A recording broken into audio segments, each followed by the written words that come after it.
Good afternoon, everyone, and welcome back to the Adobe XD Daily Creative Challenge. My name is Howard Pinsky, Senior XD Evangelist here at Adobe, and I hope you're all doing well on this, I think it's Monday. I think it's a Monday afternoon. Could be Tuesday where you are. If you are tuning in live here on Behance, let me know in the chat who you are and where you're tuning in from. And if you're on YouTube, head on over to behance.net/Adobe Live so we can chat along and see all of your smiling faces.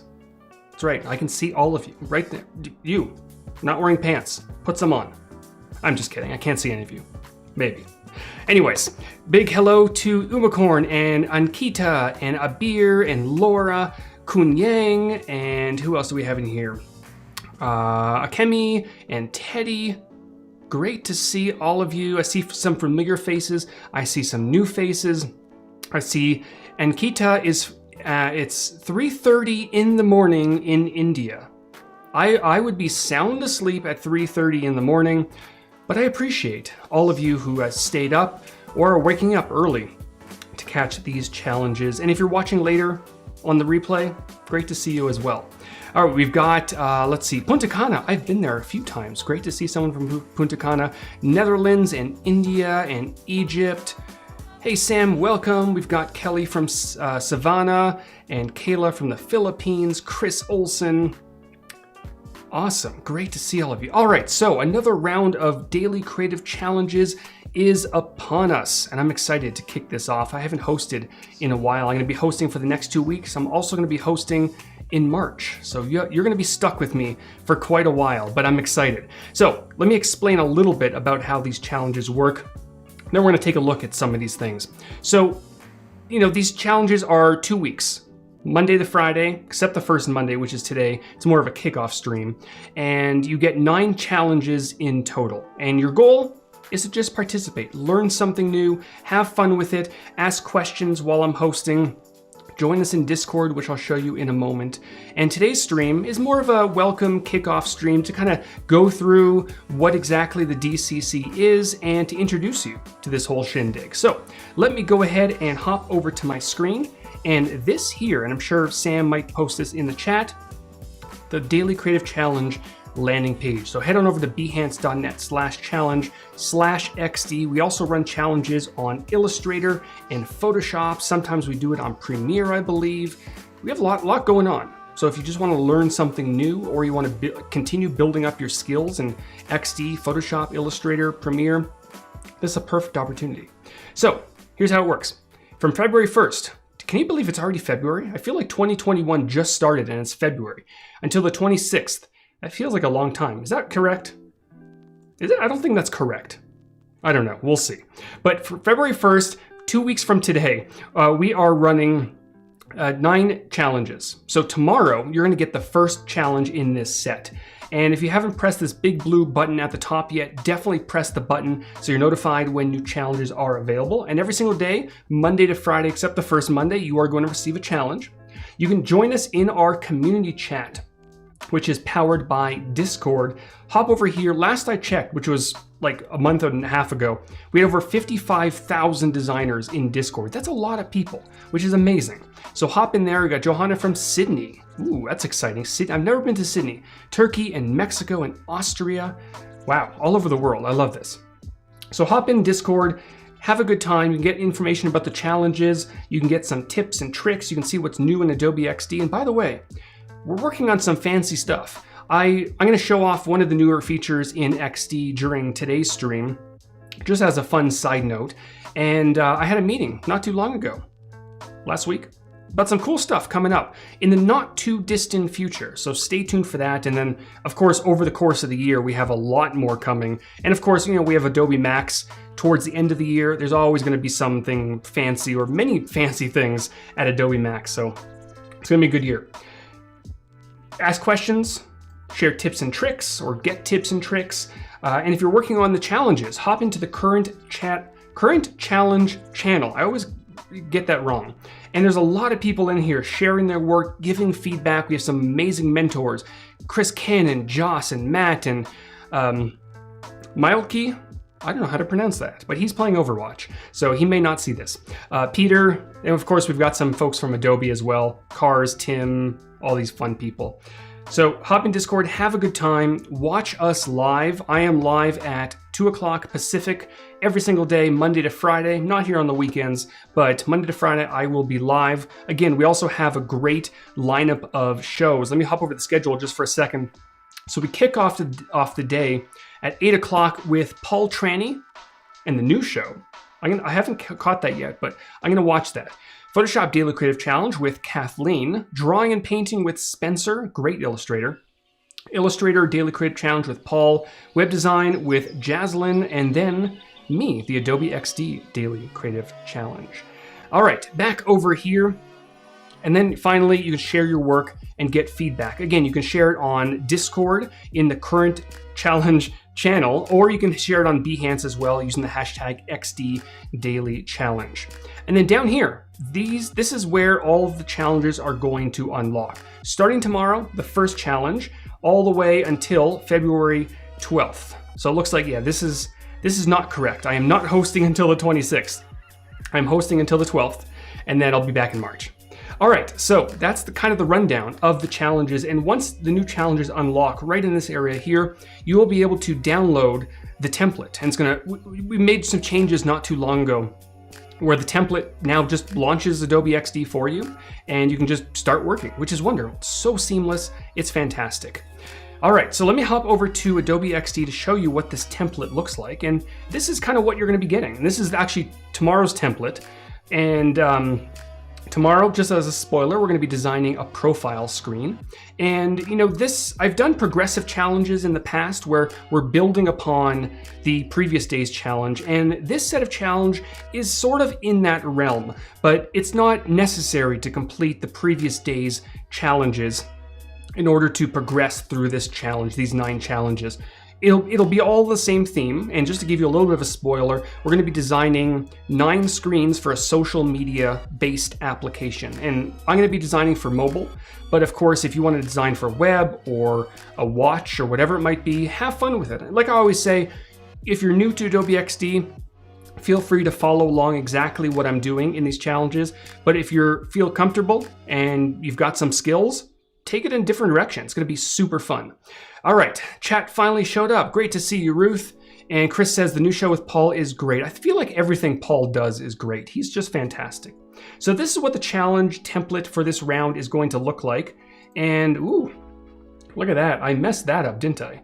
That should say February. Just ignore the fact that it says December. Gus, if you're watching, I apologize. I sent over the wrong templates. And I'm doing something a little bit different for this round of challenges. What I'm doing is I'm going to be uploading, in addition to these live streams where you can follow along and chat, I'm going to also be uploading shorter, more condensed versions of the challenges for each and every day. So starting tomorrow, when we build out the profile, you'll be able to watch us live, watch me live, and then you'll also be able to watch a condensed version. So if you want to go back and watch it without the chat and without the mistakes and all that fun stuff, there'll be a link in each template.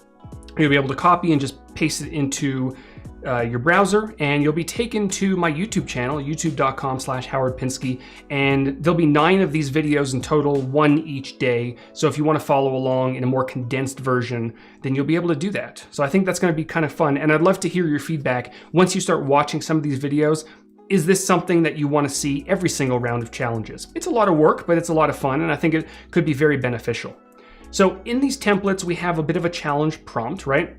Again, tomorrow's going to be a profile screen for a social media application. We've got some inspiration, and we have this really cool component that Andrea Hawk built out, or Andrea Epi now. I haven't changed her username down here. I apologize. But Andrea created this really cool component that shows you resources for all different things, from icons to fonts to photos to tutorials. And if you're new to XD, or even if you want to learn something a little bit new, hop over to letsxd.com. A lot of amazing content. Most of it's mine, so I'm a bit biased. But my good friend and colleague Danny Beaumont put together a Getting Started series. So if you're completely brand new, you can watch that, learn about libraries and components and just building very basic things. It's a fantastic series. And then we have videos on 3D transforms, scroll groups, stacks, components, the whole 9 yards. And of course, you are going to learn all about these things. One thing I love about these challenges is that every single day we focus on a different aspect of Adobe XD. So tomorrow, a little bit of a spoiler, you're going to be using libraries and your assets, right? And then you're going to be using components and states and stacks and padding, a lot of fun different things. So I love these challenges. They're a lot of fun, and I know a lot of you learn some pretty cool stuff.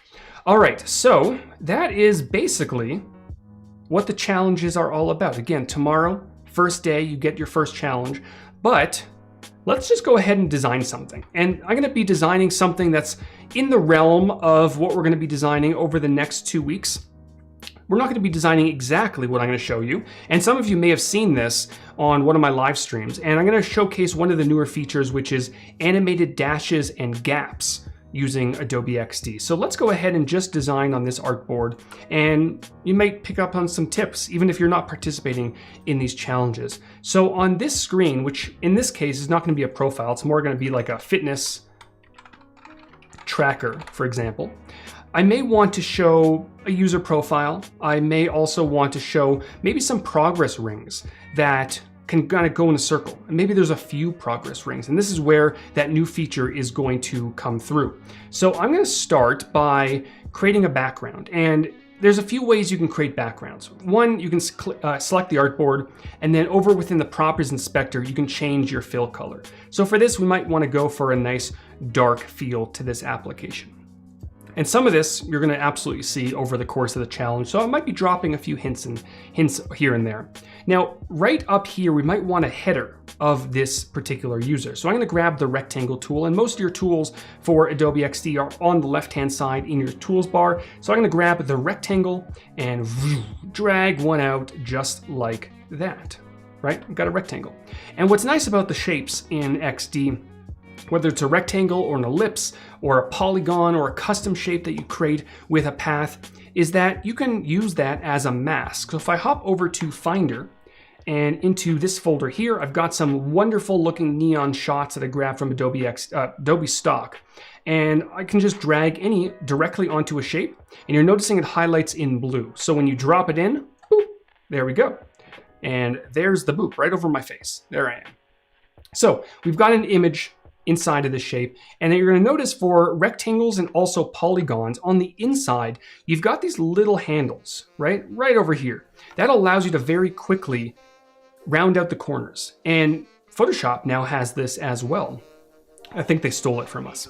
So I'm going to go ahead and round out these corners. And what you're noticing as I'm pulling in these handles, right, it's rounding out the corners, but it's also rounding out the corners at the top. And in this specific case, I may not want that. So Unicorn says, first boop, yes.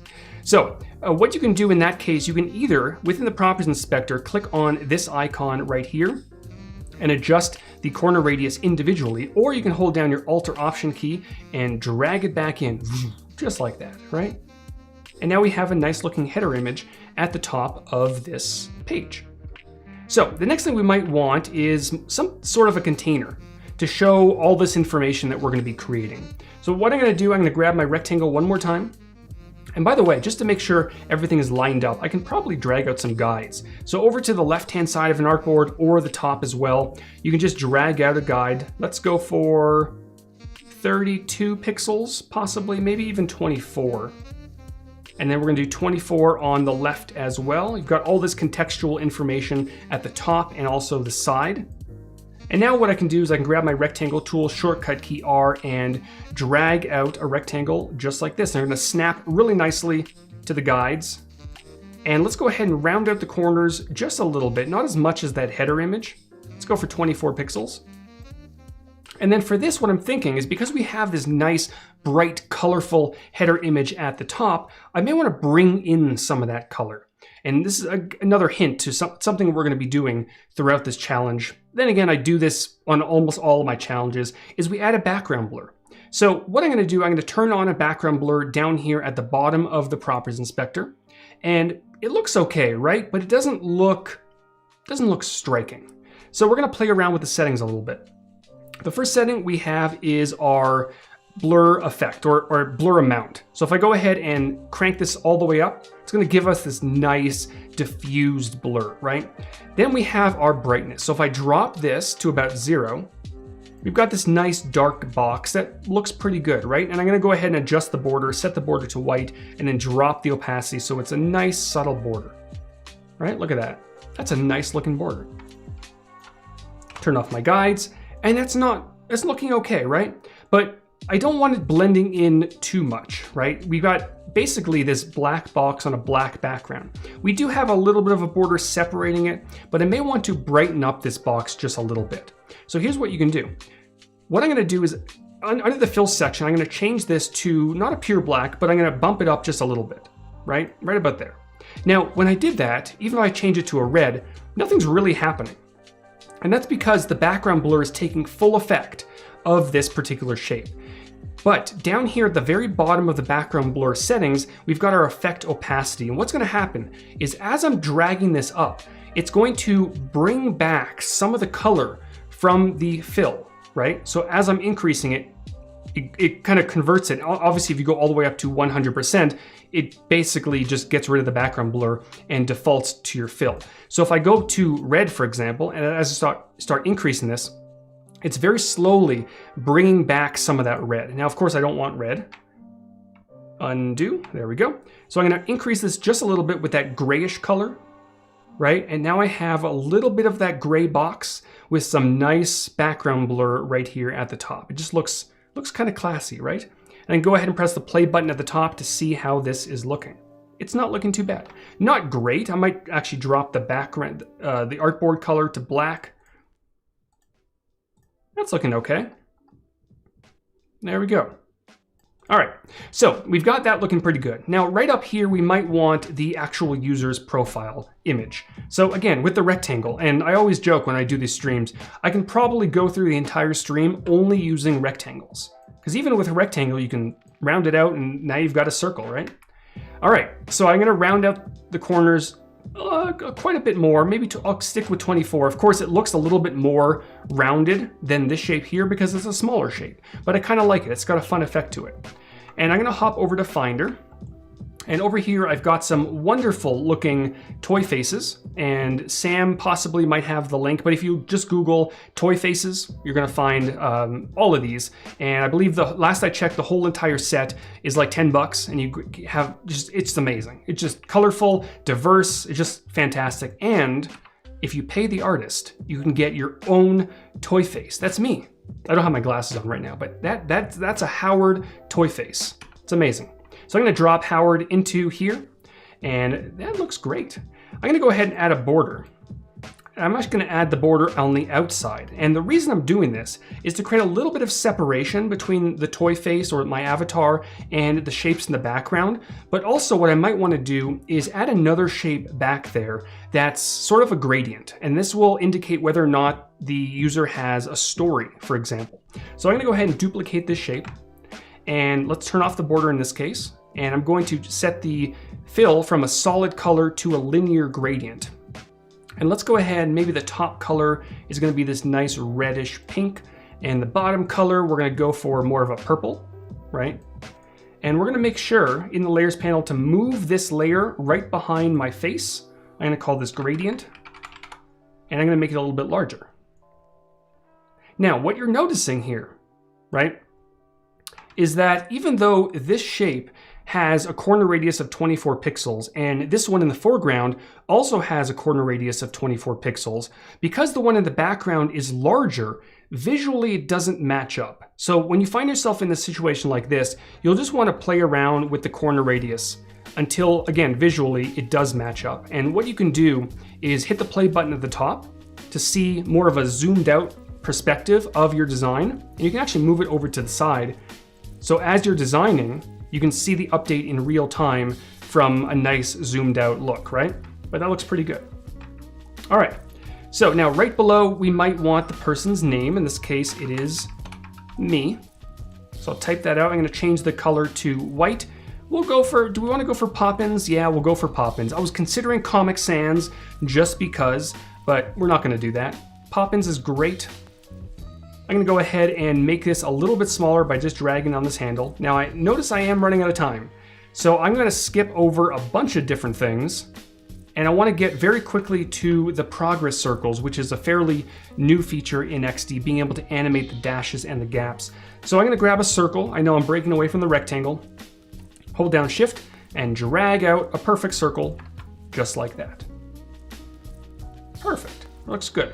All right, so now what we're gonna do is we don't want a fill for these particular areas. So I'm gonna turn off the fill. We only want a border. So I'm gonna increase the size quite a bit. I'm holding down Shift and pressing the up arrow. Let's go a little bit more. 17, 16 looks pretty good. And for the color, let's try, you know what, we're gonna stick with that nice reddish pink. Right about there, that looks pretty good. So what I'm gonna bump this up a bit more. So what I'm thinking for this is, you know, as this is clicked on, anything but Helvetica. It's not a bad typeface, it's very basic, but you know, it's not bad. Melissa's asking, what is the shortcut for the circle tool? So I misspoke, it's actually the ellipse tool, and the shortcut is E for ellipse. I think I did say circle, I apologize. Yeah, it's E for ellipse. So we've got our ellipse or circle in place, and what I want is I want to be able to, either when the artboard loads or when something is tapped on, it's going to animate that circle filling up, and we can have multiple circles. So what we're going to do is in the properties inspector in this area here, we have our size, we have our dash, and we have our gap. I'm going to start by increasing the gap to about 1000. Just like that. So it's basically nothing at this point. And then what you can do is start increasing the dash to bring back some of that circle. Then if you want to get fancy with it, you can also round out the caps just like this. So I can start this one, let's say around 40. And then we can have an additional circle. So right now this little dot is kind of floating in space. So what I want to do in this case is duplicate this. And I'm going to set the dashes and the gaps back at 0. I'm gonna make sure this one is behind the one that's half filled in or partially filled in, and just drop the opacity. Just so we have this inactive area, and we have an active area that's gonna fill in. And just to keep things organized, I'm gonna go ahead and group these. I'll just call this red for now. And now we might want an additional 1 or 2 circles. So I'm gonna duplicate this entire group. I'm gonna hold down my Alt-Option key and my Shift key to scale it uniformly from the center. And then these two, I'm simply gonna change to, let's say, a purple. And we're gonna do one more. I'm gonna change the group, purple, duplicate. Let's change this to, let's say blue. And whoop, duplicate inwards, just like that. And we're gonna change the color to blue, right? And of course we can dive into each of these groups and manually adjust the dashes and the gaps so they start in different locations. Just like that, right? All right, so we've gone ahead and created our progress circle. And now what we want to do, or at least the starting state of this progress circle, what we want to do is be able to animate this maybe when something is tapped on. Usually I would probably put a button to maybe go to a different day. Actually, we can probably do that, right? Very quickly, we can make a very quick button, grab my pen tool, shortcut key P, boop, boop, and boop. So we've got this fun looking arrow. I don't know why it's so fun, but it looks great, right? So this could be a button to transition to the next day, for example. And when this is tapped on, the circles are going to fill up or fill in the opposite direction, whichever you prefer. So I'm going to go ahead and select this circle here, or this arrow, and I'm also going to select all the elements that make up these progress circles. So in my layers panel, I'm going to select all of them. I want to turn them all into a component. So I'm going to press, and you're going to learn a lot about components. If you're new to XD, this may be a little bit over your head, so I apologize, but you're going to learn all about components throughout the course of this challenge. I'm going to turn this into a component, and this is our default state, and this will allow me to create an additional state, and this one might be called tomorrow, right? Of course, this doesn't make sense because you can't see into the future. At least most of us can't. I don't know about you, I can't. So I've got the tomorrow state created and active. Now I'm gonna dive in here and simply adjust the dashes. So I'll fill that one up a little bit, grab this one. Maybe this one wasn't as good. Fill it up just a little bit. And this one over here, we will fill up quite a bit. There it goes. Of course, you can enter specific values in the properties inspector as well, or you can just kind of hold down your shift key and your up arrow and just watch it go around. All right, so we've got our, if I press escape, we've got our default state and we have our tomorrow state. And now what we want to do is wire this up. So in prototype mode, we do have this entire component selected, which we will use as a tap trigger. I'm going to click on this particular handle. We do have a tap trigger selected in the properties inspector. We're going to go for auto animate, and this is going to animate between both of these states. And you're going to learn a lot more about these things throughout the challenges. We're going to do ease in and out, so it's a bit slower at the beginning, a bit slower at the end. And we'll do, let's say, 1 second. And ready? All we have to do is press play and tap. Oh, bad Howard. I forgot to choose the destination state inside of my properties inspector. That's better. Let's try this again. And there it goes. And of course, you can change this from 1 second to 5 seconds, for example. So you have a nice slow animation filling up those circles. So that's it. Little fun exercise to kick off this week. This is not part of the daily challenges. The first challenge does land tomorrow, but we are going to be covering many of the things that you saw in today's stream. So a big thank you to everyone who has joined me in this welcome stream. I can't wait to kick off the actual challenges tomorrow. Reverb, Mike, Ruth, and Sam, and Melissa, and Golden Rose, Umacorn. Great to see all of you. Can't wait to see all of you tomorrow. Stay tuned for that first video and the live stream tomorrow as well. Stick around. We have, let me check the schedule. Or is that it? You know what? I think I'm the last one at the end of the day. That's it. Hope you all enjoyed it, and I will see you all, I was going to say bright and early, but it's probably not. Sometime tomorrow. All right, see you later, everyone.